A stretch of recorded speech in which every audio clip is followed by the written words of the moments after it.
Hello guys, this is Doran's Movies, and today I'll be giving you the lore of Orgrimmar, covering the creation of the city, the various changes, and what Orgrimmar is today. So without further ado, let's get into the lore.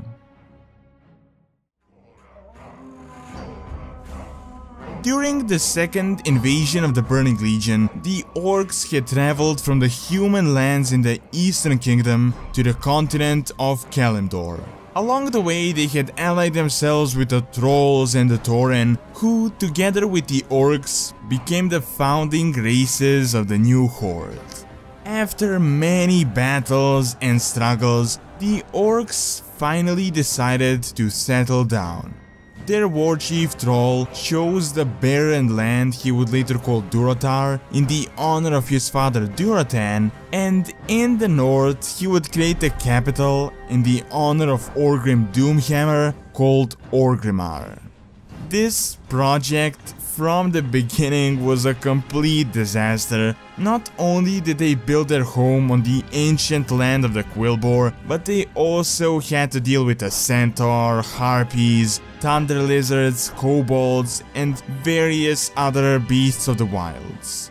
This created a huge problem, as the construction of the capital and the towns around it was constantly delayed due to the various hostile raids and incursions. However, in the end, the Horde, especially with the help of Rexxar, triumphed and the city of Orgrimmar was finished. After a few years, things had settled down with some minor problems, but the bulk of the main construction was over. The city itself was built within a huge canyon, and the sides that were not covered by the cliffs were filled in with massive walls.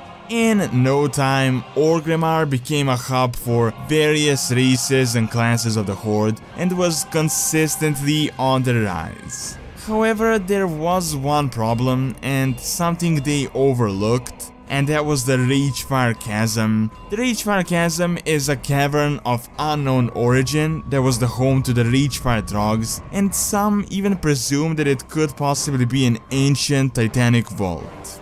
As the city itself was built right on top of Ragefire Chasm, it was quite a big issue, and later it would become even worse as various warlocks took refuge inside, planning the destruction of the Horde. Luckily, Troll took serious measures and intervened, successfully suppressing a growing threat.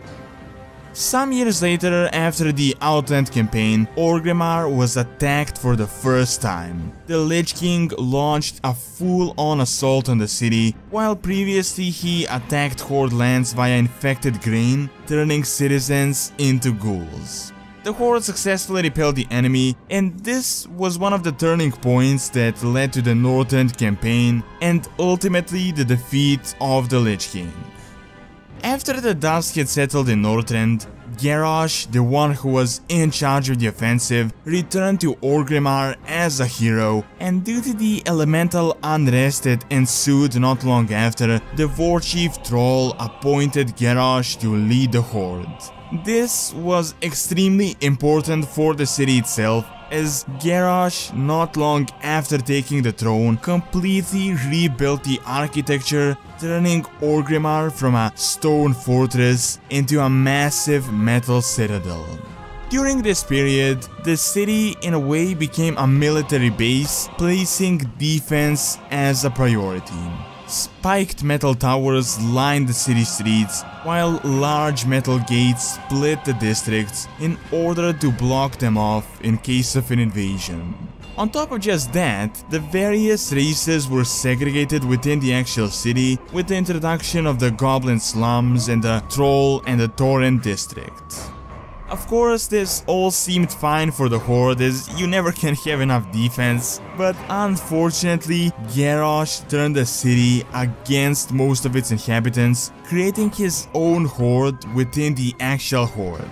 This led to a campaign against Garrosh known as the Siege of Orgrimmar, and during the siege, the defensive capabilities of the city were put to the test, and they were very effective as the united forces of the Horde rebels and the Alliance struggled greatly.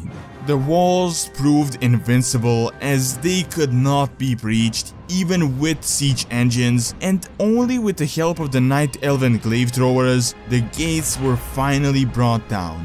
The invaders, after they broke through, fought tooth and nail to capture the various districts. Unbeknownst to them, a massive compound was built beneath Orgrimmar that contained the bulk of Garrosh's forces. Ultimately, Garrosh was defeated, and the rebels, under the leadership of Vol'Jin, began to repair the immense damages the city had gone through. Today, with the Burning Legion invasion, the city yet again will have to prove its defensive capabilities, and Orgrimmar, as a fortress, will be very important as a stronghold of the entire Horde. Alright, and that is all I have for this video. Do leave your thoughts and suggestions, and don't forget to subscribe if you want to see more content like this, and also like the video as it really helps out and keeps all the videos going. Thanks a lot for taking the time out of the day to watch this video, and see you next time.